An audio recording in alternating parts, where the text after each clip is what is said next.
Welcome, friend. I'm James, your host, and today, we're diving into another captivating episode.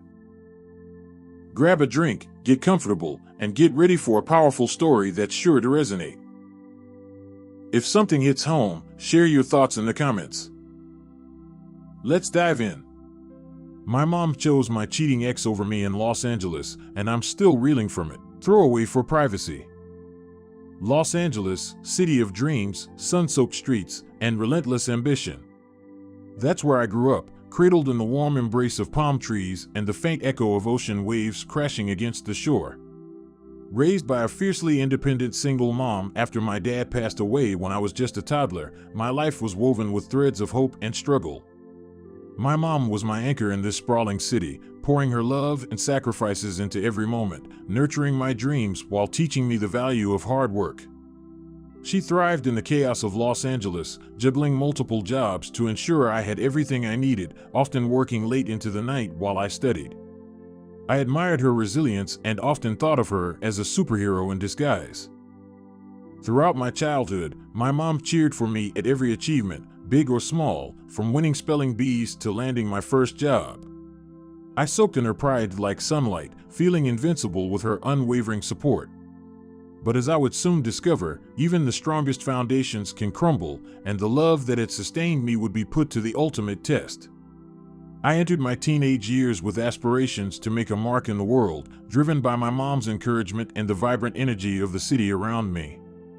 I dreamed of success and adventure, and for a while, it felt like everything was perfectly aligned.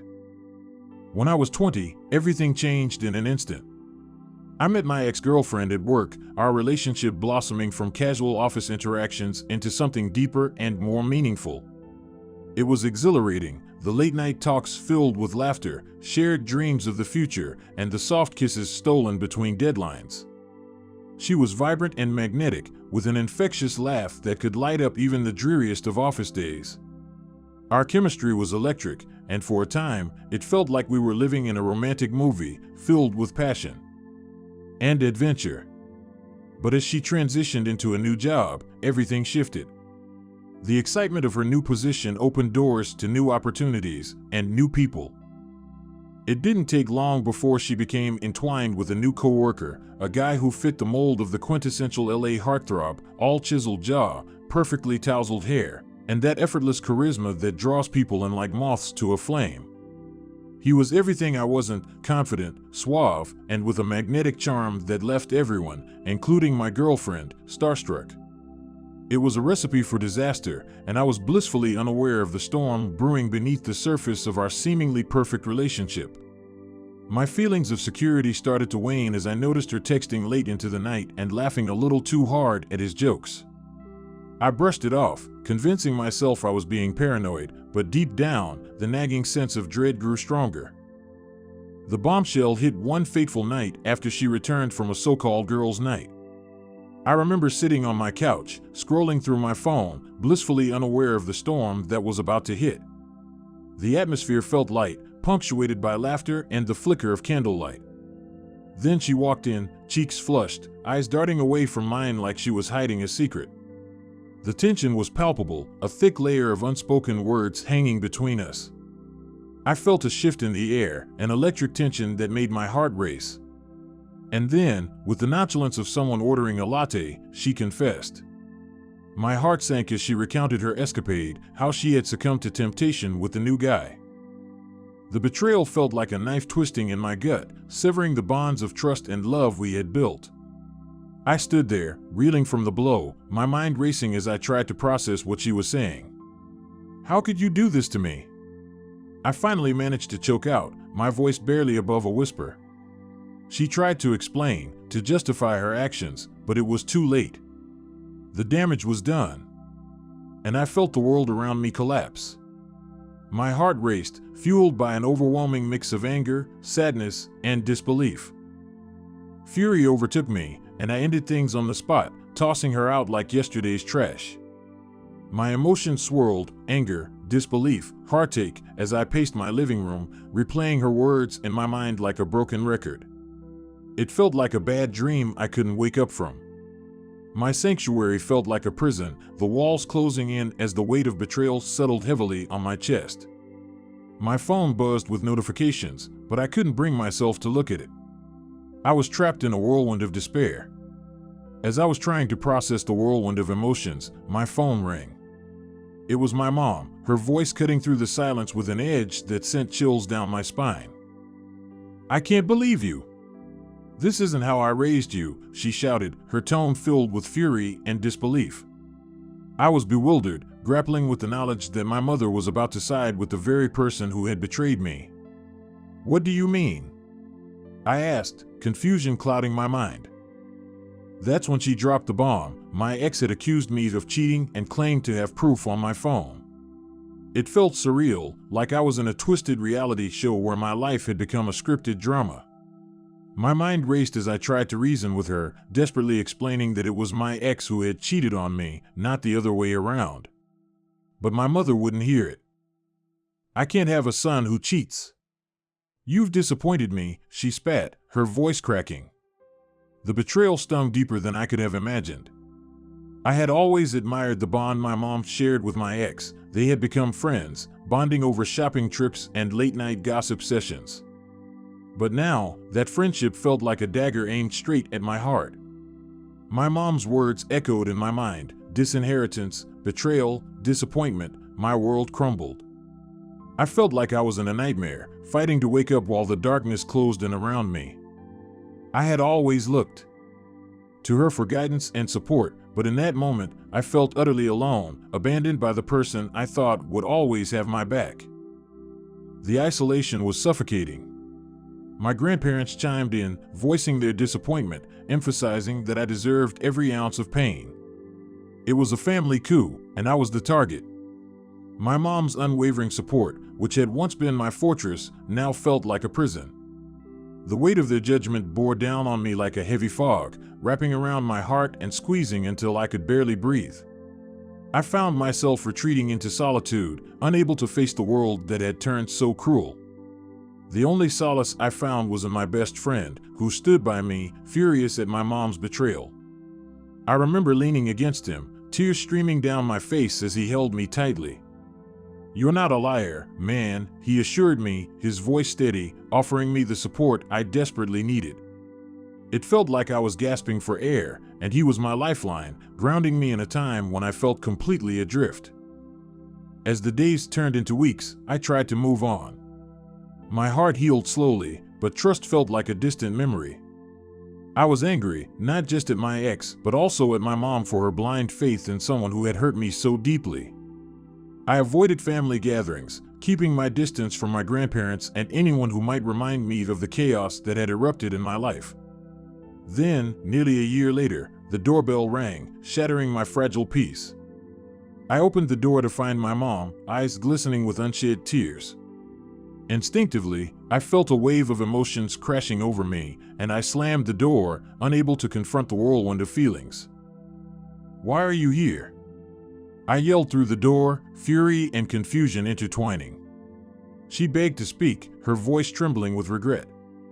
I could hear her muffled cries, and a part of me ached to let her in, but I felt too raw, too wounded to open that door.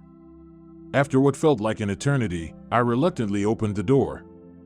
I was prepared for the flood of excuses, the defense of her actions, but instead, she came bearing an apology. She admitted to cheating when she was drunk, my mom said, her voice heavy with sorrow. "I'm so sorry, I should have believed you." The admission hit me like a freight train, the weight of her words crashing down on me. It was an overwhelming mix of anger, sadness, and relief. I wanted to scream, to unleash the pain of betrayal that had festered for so long, but I just stood there, numb. Her presence stirred a storm of emotions within me, feelings I thought I had buried long ago.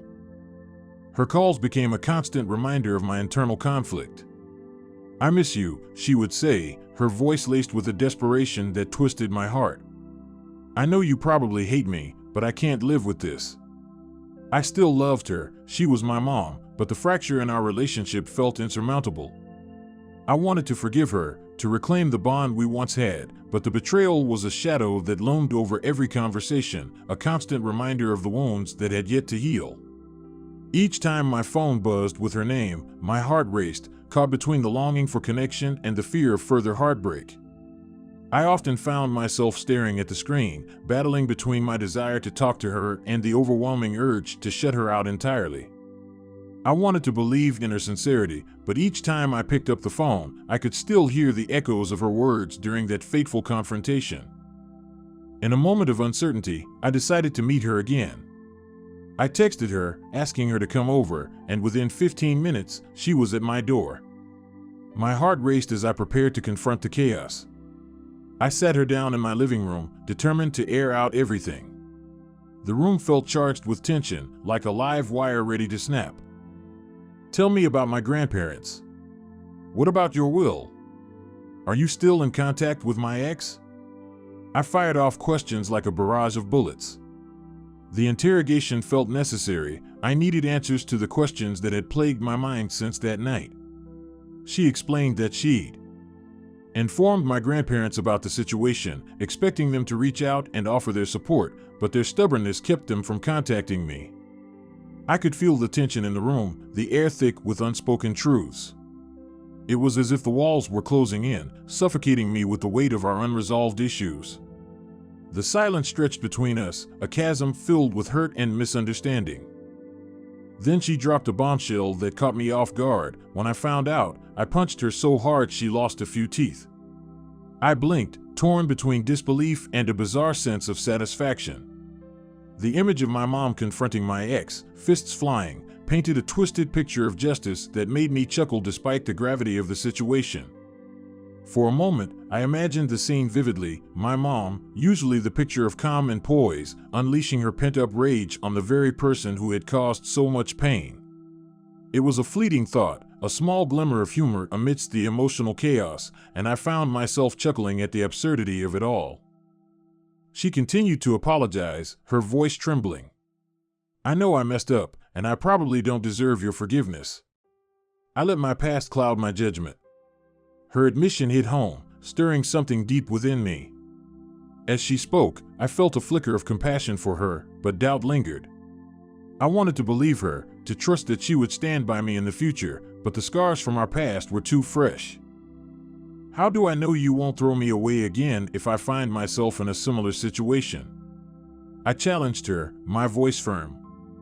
"Your word is meaningless if I can't trust you." The question hung in the air, a heavy challenge that demanded an answer. Her silence was deafening, a stark contrast to the chaos of my thoughts.